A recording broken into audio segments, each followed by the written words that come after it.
Hello, viewers. My name is Alberto, if you're new, and today I wanted to hold a space for a short presentation I have here I put together on autism awareness. Nice little update on a few facts that I just recently learned myself, and the rest just general info that you could take with you if you're new to hearing about autism, or if you just want to see if you could find out more about it in this video. That's my goal. So let's get started with the presentation. All right, so as you can see here, you have the title slide. And this slide, my goal is to have an outlook on both the cognitive strengths and challenges faced by people with autism. And as I said, that first slide that I have here, I really wanted to just highlight the new update that I learned, appropriate harmful labels. And the first point here that I have is, through the years, using the term the person with autism has been recognized to be more polite, more respectful than the term the autistic person, right? The autistic person kind of sounds pretty aggressive, kind of like shame thrown in. And I learned that years back, even before I learned about my twins being diagnosed with autism. I used to work with a guy I hold dear to me, and he has a daughter that has autism, and that's when I learned about that fact, that long ago. But recently, throughout the years now, the term functioning has been used to help identify the area or level at which a person is on the spectrum. In recent years, low and high functioning, that's just been a term that's been used, throughout time. But in recent years, those terms have been considered harmful and they're not really used anymore. And I found that so important. And I still find it so important because, for those of you that hold, labels, appropriations dear, if you have another person that you care about that's family, or, maybe friends that have a child or a relative of autism, and you mention that, that might be offensive to them. So yeah, that's really why I wanted to start off this presentation with that fact. And the next slide here, we have brain characteristics. And I don't want to get too deep with this, it's very in-depth stuff, and I'm not a medical professional, I'm not a doctor of any sort, so I want to just hold respect for them, and I just want to bring in factual, proven research that's out there online for people like us, for general people. But a lot of these brain characteristics, such as the sensory issues, fixations, social skills, it mostly just dwells within the prefrontal cortex, the gyrus, different parts of the gyrus, the amygdala, with the social aspects. If you want to just get more into that, you could just search, brain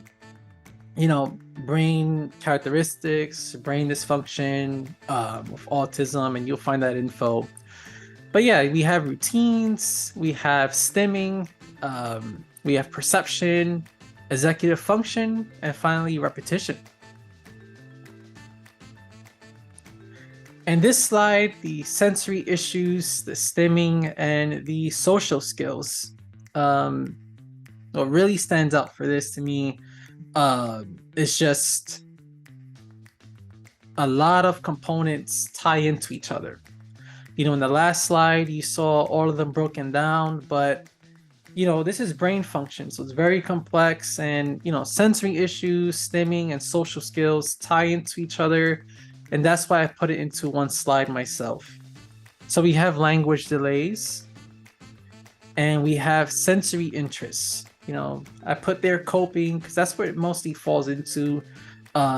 Based on what I researched, you have different movements, different patterns, ritual behaviors that regard sensory aspects of the body and the brain, um, different ways of play or feel, touch, fidget toys, different textures that please them, that stimulate them. And next we have language deficits. Now, some of you might see language delays and deficits and you're like, what's the difference, right? So the delays would be more tied into certain language barriers that the individual may face that has autism. Um, and through time, these delays, through therapies, to different treatment plans in general, they could overcome and they could learn these language delays that's, in the social norm of everyday language. And deficits, that's different. That comes into an absence of normal, speech, normal ways of talking, communicating, and all that being due to a neurological dysfunction. And that kind of like sits there, that language deficit, it's just there. It's just going to happen. And there just may not be a way to overcome that for the individual, So that was my understanding on the difference. And then we have the repetitive sensory areas. And the stimming, for those of you that are new to that, that's pretty much just movements that's repetitive. So you might have rocking, swinging, hand flapping, different movements. It could be like head banging too. Different things like that studies show could give stimulation, maybe a release of endorphins even. That's a theoretical one, but that just soothes them. And then we have fine and gross motor delays. And some of you may ask, what's fine and gross? What's the difference? Now, fine is more towards the more of the smaller areas of like touch, contact, and use of certain areas of the muscles. So we have like maybe the fingers, joints, a lot of more of the in-depth, smaller components of the body. And then the gross is more of the broad, is more of like the, bigger and more basic, I would say, motor functions, like the arms, the legs, different things like that. There could be motor delays there with either for fine or gross skills. And then we have the inability to stay within an interaction. So of course, that's just, maybe social distractions and the inability to focus. It could be from a parent to a child, or a teacher, or a job, a task, maybe a game, anything like that. And we'll get more into that as we go along. We have sensory aversions. Usually I put in the parentheses there, stimuli or food. So whatever reaction could cause an aversion, typically it's found through food. You have a lot of food aversions, eating disorder. One thing I could say, right, as I shared, my twin sons, they were diagnosed with autism. I myself have struggled with food aversions. I just have this heightened sensitivity. I don't know if it's like with my palate or my teeth or something, but certain textures of food I just cannot do. I couldn't have done, proteins, dairies like pudding, cheeses, a lot of different things that has that, tofu, that chewy texture like that. And it took me just a lot of mental power and a lot of like fortitude, research, And I even had counseling and trying to like hone in to like get to trying out foods because I'm getting older. I need protein. So occupational therapy, even speech, I would say, speech therapists and different developmental therapies help with that. They help you to actually assess your child with the way they chew, the way their tongue rests. Like they have different ways to figure stuff out. Um, but that's a huge one that deals with like the sensory components of the brain and the receptors and all that. And I experienced it personally. And we have the inability at times to interact with people or objects. And that kind of ties into the interaction to just stay there focused. And we have fixations, and that is a hyper focused interest that typically causes repetitive and obsessive behaviors. If fixations lead to addictions and meltdowns, find calming strategies for them for an appropriate balance. And that really just depends on every person, every child, every adult, everyone's unique. We're all unique and different. So just, finding therapy or just seeing what soothes them, what's their favorite thing. If it's too much and there's not a balance, again, you could have, when I say therapies, by the way, it's not like psychiatric therapy. It's not seeing a therapist and getting prescribed pills. No, it's a person that is trained into, the psychology of disorders, and there's different treatment plans. There's different resources that they use. That's not just verbal and based on ideology and morality. It's more about working out the motor skills, getting their stomach muscle stronger, all these different things. So they could help if your child's having a hard time mentally coping without this obsession. Just to share with you quick,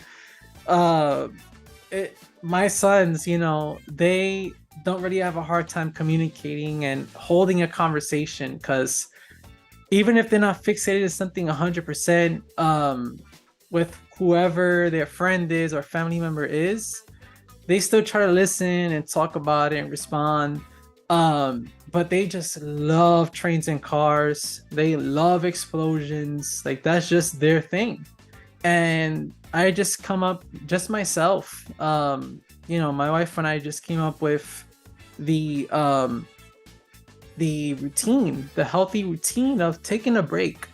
Taking a break sometimes from, playing this game, playing Hot Wheels, or playing a train game, different simulator stuff that they love to do every day if we let them, or with their toys. We have them play with other kinds of toys because, it's healthy to get a break from things. It's not healthy to not have balance, Now we have executive function. And executive function describes cognitive skills and mental processes.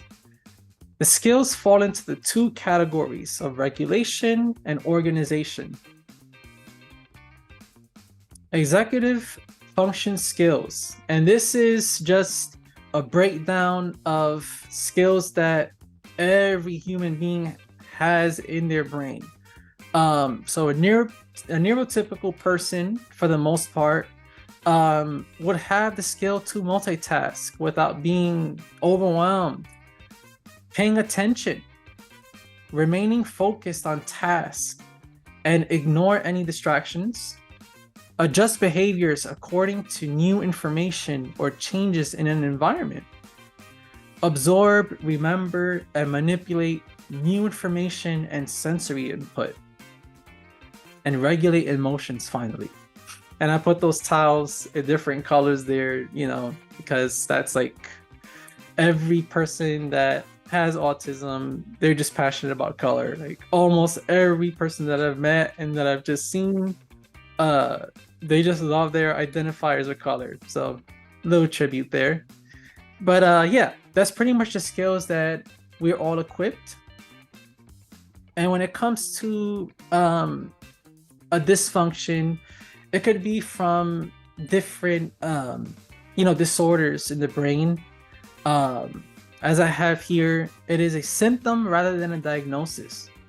So executive dysfunction could come from, a person that was diagnosed with hyperactivity disorder or autism, all these different, diagnoses that could just cause us to have difficulty with multitasking, paying attention, anxiety, all these different things. Um, and this refers to the difficulties in developing or using any of the skills related to their abilities or behaviors. So just breaking that down to simple terms, that term just refers to, as I said, the last slide, all those skills.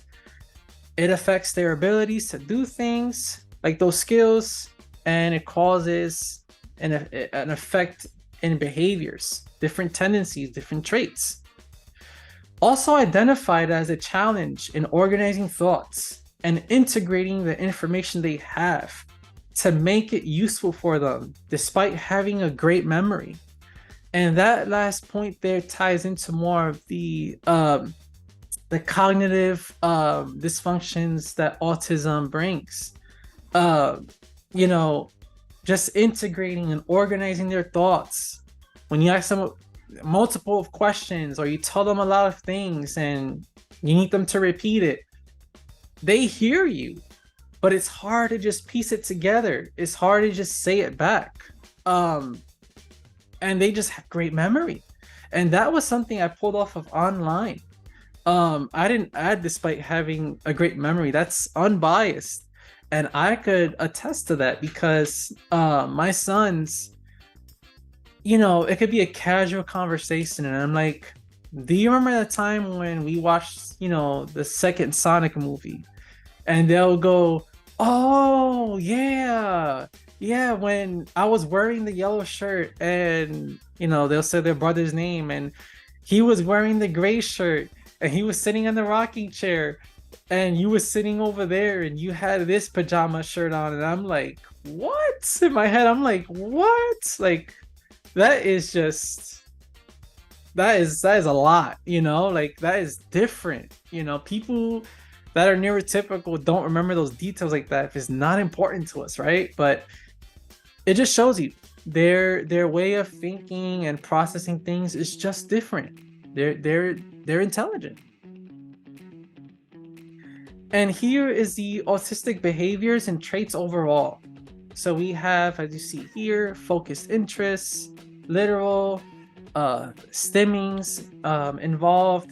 They're detail oriented, they're empathetic, pattern recognition, sensory conscious, occasional isolation, routine driven, repetitive, occasional scripted communication. So it's like a lot of like the narrating, a lot of the same kind of like ways of playing, ways of talking, joking. We have echolalia, which is pretty much just repeating what they just said for the second time. So literally like they echo their sentence or like the last word or two of the sentence. Honesty and loyalty. And finally, we have intense observer.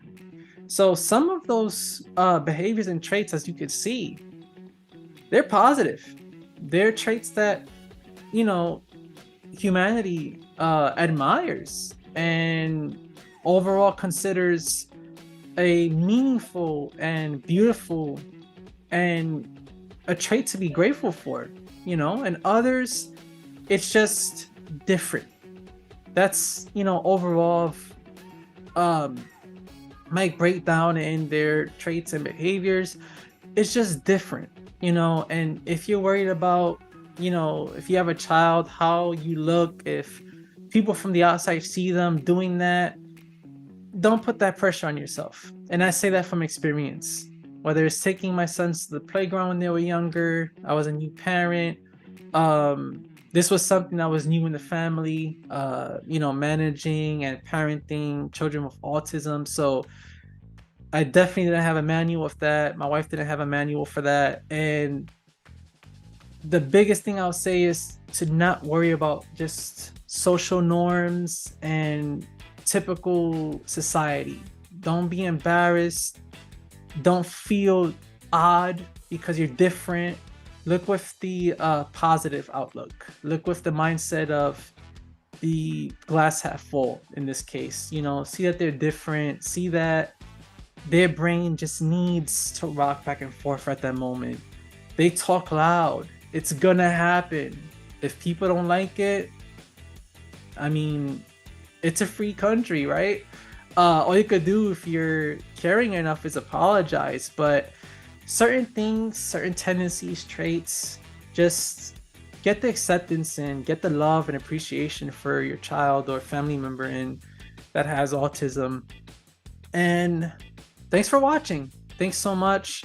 I try to keep this one short. You could just follow my channels if you'd like to join in my community. I like to just partner up with people that either have children with autism or family members that have an appreciation for mental health. I also do video streams and just credentialed practitioners and health professionals. I'm like busy with a lot of different things that I'm just passionate about, and I got over a lot to actually act out on it. So I would love for you to just be connected with me. We could follow each other. I could see what you have going on. Rebirths Illuminate, as you see in this YouTube channel, is my brand name. And you can follow my personal channel as well. I really welcome it. I want to tap into the community more and answer any questions, hear experience, learn from you all as well. So thank you so much for watching, and stay tuned for the next video. Take care, and I send you love, and enjoy the rest of your time. Bye.